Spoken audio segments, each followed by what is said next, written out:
বিসমিল্লাহির রহমানির রহিম। আসসালামু আলাইকুম রহমতুল্লাহি ওবারাকাতু।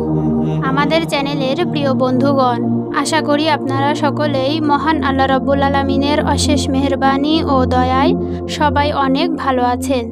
সুপ্রিয় দর্শক মণ্ডলী, চলে এসেছি আপনাদের মাঝে নতুন আরও একটি গুরুত্বপূর্ণ ভিডিও নিয়ে।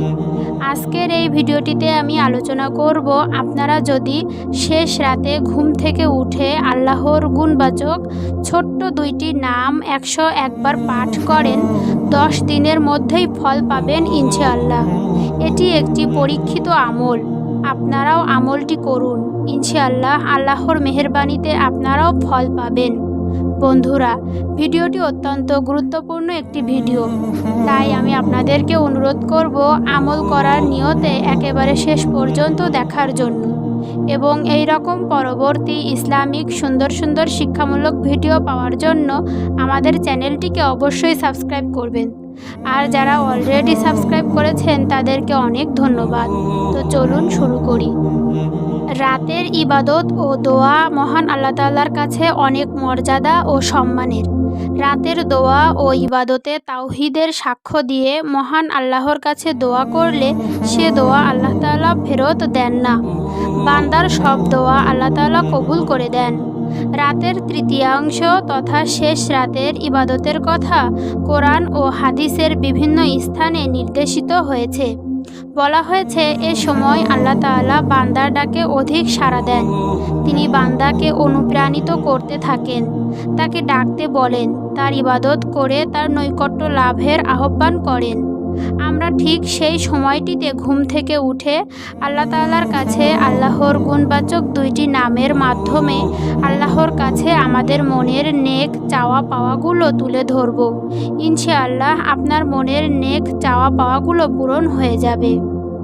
হজরত আবু হুরায়রা রাদিয়াল্লাহু তাআলা আনহু থেকে বর্ণিত, তিনি বলেন, হজরত রাসূল সাল্লাল্লাহু আলাইহি ওয়াসাল্লাম বলেছেন, আমাদের প্রতিপালক প্রতি রাতে যখন শেষ তৃতীয়াংশ তথা রাতের শেষ সময় অবশিষ্ট থাকে, তখন প্রথম আসমানে অবতরণ করেন এবং বান্দাদেরকে আহ্বান করে বলতে থাকেন, হে বান্দা, আমার কাছে প্রার্থনা করো, আমি তোমার প্রার্থনা কবুল করব।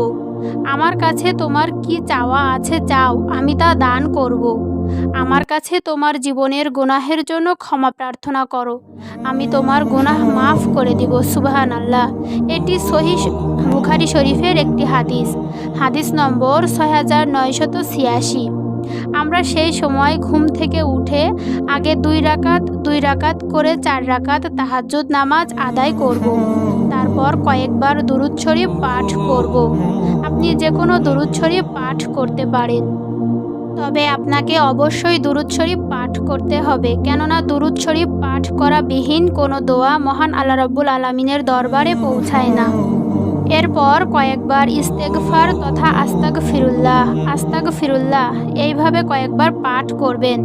অতঃপর সূরা ফাতিহা কয়েকবার পাঠ করবেন। এরপর আল্লাহর 99টি গুণবাচক নাম আল্লাহ এবং তার সাথে আল্লাহর একটি নাম সংযুক্ত করব, আর তা হলো সামাদুন। সামাদুন নামটি সূরা ইখলাসের মধ্যে আছে, আর সামাদুন অর্থ হলো অমুখাপেক্ষী। মহান আল্লাহ তাআলা কারোর মুখাপেক্ষী নন, আর বাকি সকল কিছুই আল্লাহর মুখাপেক্ষী।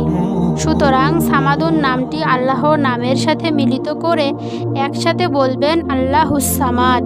এইভাবে 101 বার পাঠ করবেন। এরপর পুনরায় আপনি আস্তাগফিরুল্লাহ কয়েকবার পাঠ করবেন এবং দুরূদ শরীফ পাঠ করে মহান আল্লাহ রাব্বুল আলামিনের কাছে 2 হাত তুলে আপনার মনের নেক চাওয়া পাওয়াগুলো তুলে ধরবেন। ইনশাআল্লাহ মহান আল্লাহ রাব্বুল আলামিন এই আমলের বরকতে আপনার মনের নেক চাওয়া পাওয়াগুলো পূরণ করে দিবেন। আমি আমার চ্যানেলের প্রিয় দিনদার ভাই বোনদেরকে অনুরোধ করব, আপনারা অন্তরে দৃঢ় বিশ্বাস রেখে এই আমলটি করবেন। ইনশাআল্লাহ মহান আল্লাহ রাব্বুল আলামিন আপনার চাওয়া পাওয়াগুলো পূরণ করে দিবেন। মহান আল্লাহ তাআলা আমাদের সকলকে সহি শুদ্ধভাবে আমল করার তৌফিক দান করুক। আমিন সুম্মা আমিন।